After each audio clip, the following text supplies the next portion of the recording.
Hey, it's Lynn the Party Chef, and today we're making a very special pound cake recipe. But before we get started, let's have all of our ingredients out at room temperature. You're going to need 3 sticks of salted butter, 7 eggs, 2 1/4 cups of granulated sugar, 3/4 cups of condensed milk, 1 teaspoon of vanilla, and 1 teaspoon of lemon. Let's jump in. Today we're going to be making a very special pound cake.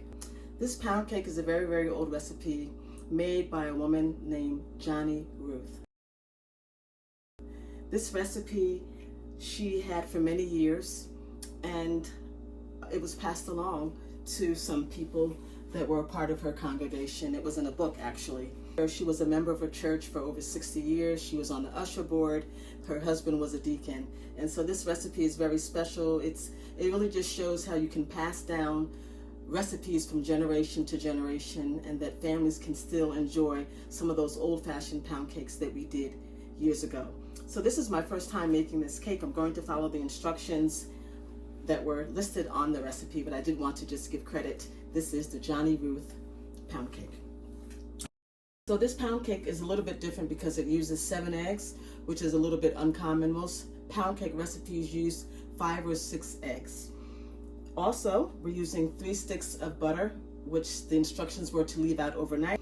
And I have pre-measured out my ingredients so that I can just get started. And that's something that I talk about often in my videos, is preparing and measuring out what you're going to need for your recipe ahead of time. And this is called mise en place. All right, so I have here my flavorings. We're using vanilla, and we're using vanilla paste today and a lemon flavoring. We have 2 1/2 cups of cake flour. Those were the instructions for the recipe, to use cake flour.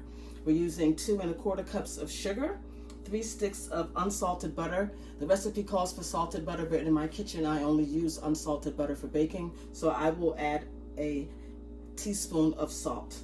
We have 3/4 cups of condensed milk, which really is a little bit shy of a full can. It's not a full can of condensed milk, and so you want to make sure you measure it. When we are measuring our liquid ingredients, we do not measure in the same cup that we use for the flour. We use a liquid measure, which is this one here. You want to use the liquid measure for liquid, and you want to use the other measuring cup for your other ingredients. Okay, so I have that pre-measured, and then I have my 7 eggs. In the baker's kitchen, we always use large eggs. All right, and I'll get into that a little bit later on as we get into some of the classes and the videos that we're going to be doing, why we use large eggs and what exactly does that mean. All right, so let's jump in and get started. My oven is preheating to 325 degrees, and I'm going to get started mixing the cake. All right, again, we're making the Johnnie Ruth pound cake today. I'm going to start with our butter into the bowl. Again, we're going to make sure we get all of the butter off of the paper. Butter is very expensive, and we do not want to waste.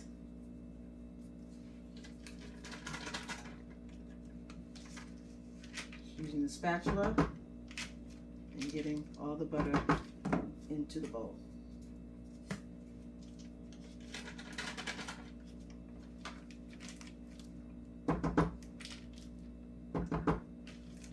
Okay, now that we have our butter in, we're going to always clean up behind ourselves to keep our space clean. And I'm going to turn the mixer on low. And I'm going to let it go around just a little bit, and then we're going to begin adding the sugar. And this is what we call the creaming method, where we're creaming the butter, which is the fat, and the sugar together. I'm just going to go, my salt is also in here. Just going to start adding it gradually.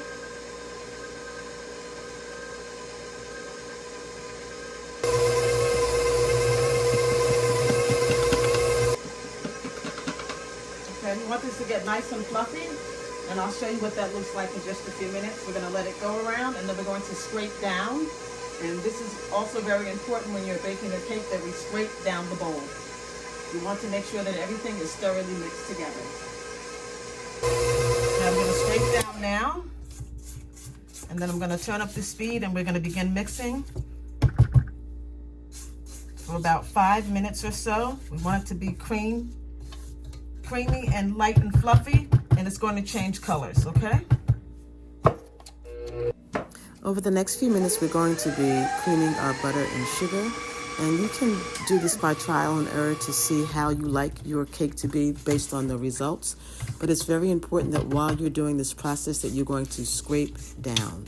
Okay, it can be very tedious, but it's a very important step in this process of creaming your butter and sugar. You must scrape down your bowl very often to make sure everything is incorporated.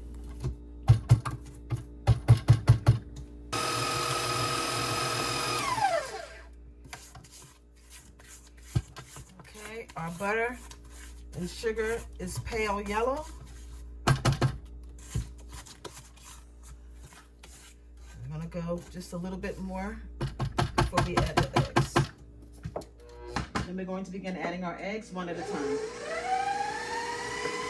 Before we add our eggs, you should put your egg into something else. And the reason that we do that, we want to inspect the egg, make sure that it's not a bad egg. If we do it directly in here, then we have a bad egg in our mix. So you can just get a little cup like this, put your eggs in here first, inspect it, and then into the bowl.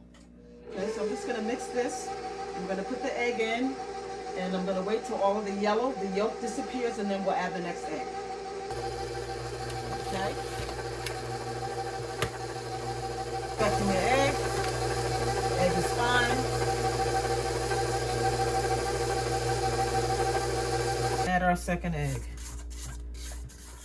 Again, scraping down. I know it's a little tedious, but it's important. Ooh. It's very important, okay? Second egg.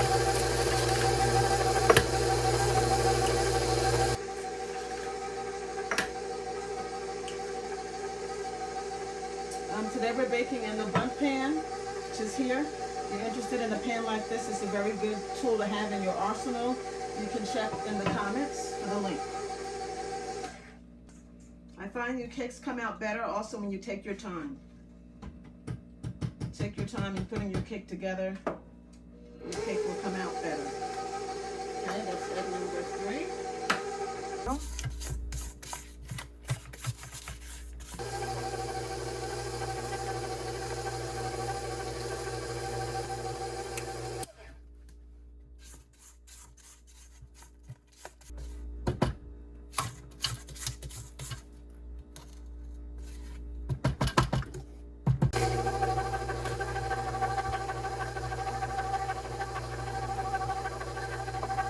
If you're going to be baking pound cakes, you want to have different size pans, different shapes to just add to the niceness of what you're doing so that every cake does not look the same, and depending on what the occasion is as well. Most of the time I will bake in this bundt pan or engine food pan because they really allow for more batter than the smaller pans.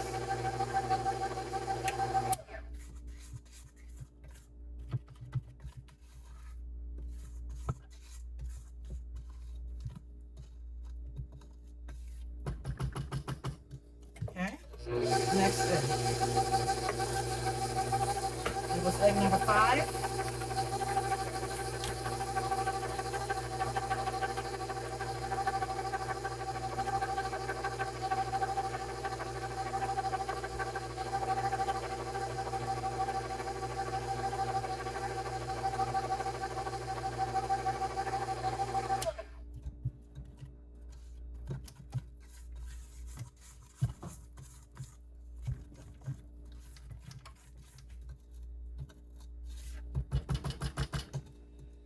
It get a little messy, but just take your time and do the best you can.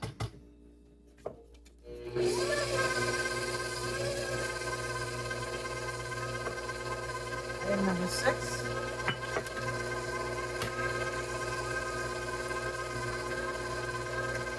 Again, I've inspected after each egg. Each egg was okay. Okay. Scrape down.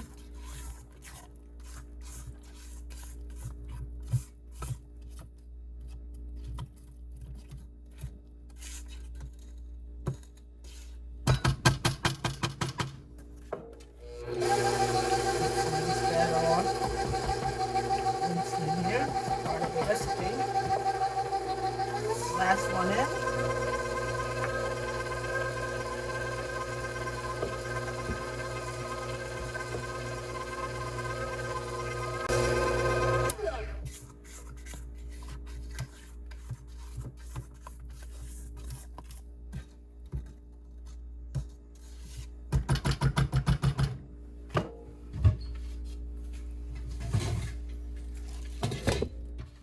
to sift the cake flour once.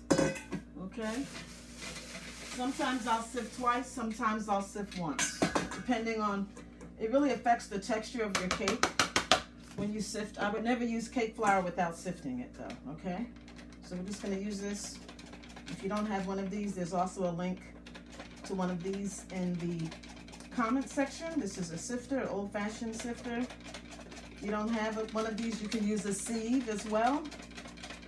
The idea is just get any lumps or anything out of the flour, but this is gonna also, like I mentioned, affect the texture of your cake. Is what we call the crumb. Okay, so if you like a softer crumb, you want to definitely. So there's a little bit of stuff in there. See that? So that's going to go into the garbage. We'll just put that to the side for now. Okay, so there's my sifted cake flour. We're going to turn this up just a little bit to make sure these eggs are combined, and then we're going to begin adding our flour and our condensed milk. Now, normally in a recipe like this, when there's flour and when there is liquid ingredients, meaning a milk, buttermilk, anything like that, we're going to alternate adding, okay? We don't want to just add all the liquid in. And I know that we've seen that, but the proper way when you are baking is to alternate 3 parts flour, 2 parts of the liquid, okay? So we're going to do that here. Turn this up a little bit. I want to make sure my eggs are mixed in.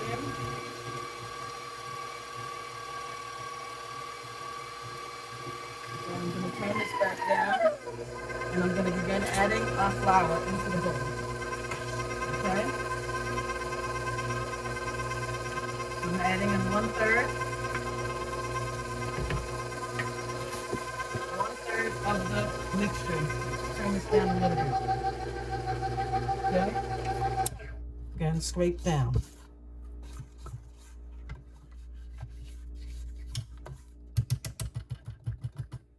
I'm gonna add in half of the milk now.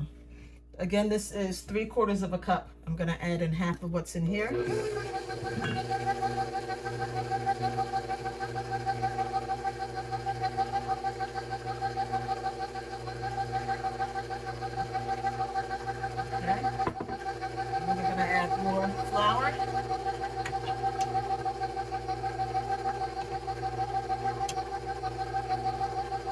Condensed milk has sugar in it, so that's why there's not more sugar in this recipe, because this is sweetened milk. Let's turn this off for a second. I'm going to get this in there, and I don't want to overmix, okay? Again, because overmixing will affect the gluten in the cake. We don't want it to be tough. Okay, so I'm scraping down, and I'm going to get all of this milk out and into the bowl as much as we can. And we're going to scrape down, okay? A little bit there.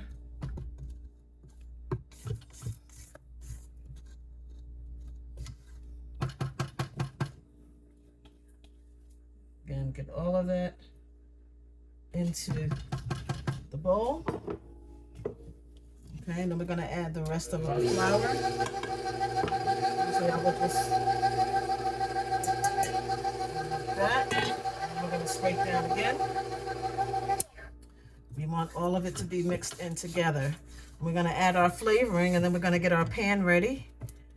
Prepare our pan for the cake. Okay. Now, when I'm baking for someone else, my head should be covered. This cake is for my home. All right. And we're going to add our flavoring in here too. So the recipe calls for 1 teaspoon of vanilla and 1 teaspoon of lemon. The original recipe said 1 drawer teaspoon, which would be a teaspoon of what from your kitchen drawer. So I'm just going to use a 1 1/2 of each, okay? This is my vanilla bean paste. I'm going to shake this up first. And we're going to add this in. Okay, so you'll be able to see the specks in this cake once it's baked, because it's the vanilla bean paste, which is a little bit different than vanilla, and it's also a better quality, okay? Just gonna mix it just a little bit more, and our cake will be done. Okay, I'm scrape down one more time. Actually, I think I'm going to switch over to my smaller bundt pan because this cake is not going to be a very, very large cake. Again, it only has 2.5 cups of flour. So usually I use the larger pan when I have at least 3 cups or more of flour in the recipe that I'm using. Okay, so I just want to do this until it's combined, and that's it. Just a tad more. Again, it's important that we don't overmix. And I'm going to leave it there. So I'm going to take this and I'm going to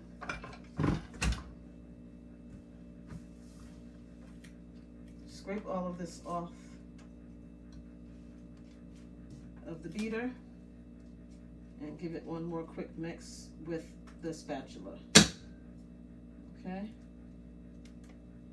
all of this to go into our pan. Sometimes I'll put on a glove and then I'll just scrape my hands across with the glove on to just get all of that batter. All right, so that's another way that you can ensure getting all the batter into your recipe. And I would suggest when you're trying a new recipe, pretty much don't make any changes to it the first time around. It's a new recipe that someone else thought was good, and so you can always adjust after the fact. So usually just try to do the recipe the way that it was given to you. And then you can also, afterwards, you can make any changes. Okay, so I'm just going to give this a stir from the bottom. I want to make sure everything is combined. Looks really good. And I'm going to grab my other pan and we're going to prepare the pan, okay? Just going to wipe it out. It's been sitting on the shelf. Just going to wipe it out. Now, to prepare this pan, usually I will use spray. Sometimes I'll do the old-time way, which is Crisco and cake flour, which is what I'm going to do today since this is a cake. And I'm sure this is how Miss Johnnie Ruth prepared her cake. All right, so we're just going to take our fingers here and go around into the pan. I want to make sure that it's well greased. Okay. This is the way my mom used to do it as well. You know, lots of times we found new ways to do things. It doesn't necessarily make it better.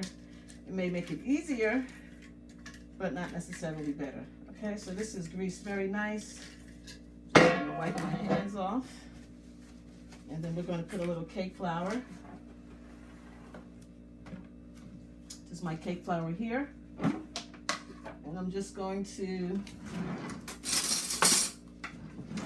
put a little bit in here. And mix it all around. Just like this. Back and forth. And make sure it's everywhere. It can be a little messy, but we'll clean that up in a minute. Okay, I want to get this all on here as well. Want our cake to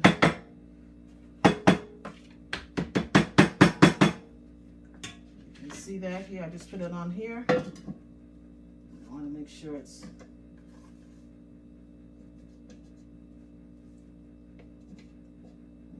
to be, so as you can see, this way is a little bit messy, but it's okay. Again, I want to make sure that the whole pan, all of it, you want that extra flour off.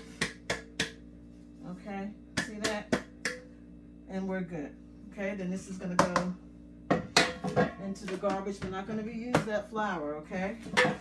We're not going to reuse this. It's going to go into the garbage. Let's do that. Just into my hand. All right, a little messy. So our pan is ready. We're going to go with our cake batter into. Okay, so we're just going to go around.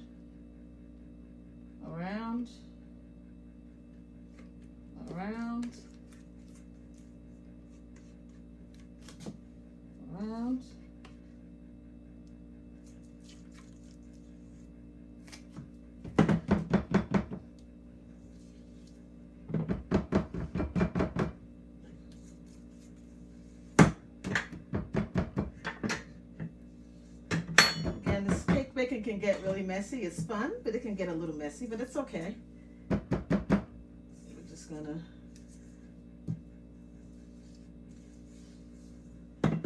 all right, so my cake is going in the oven on a 325-degree oven.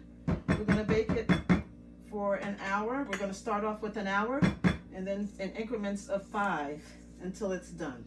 All right, so we want to just get all of that out and into here. And what we're going to do is going to take one of these, an offset spatula. I just want to get all of this off and in here.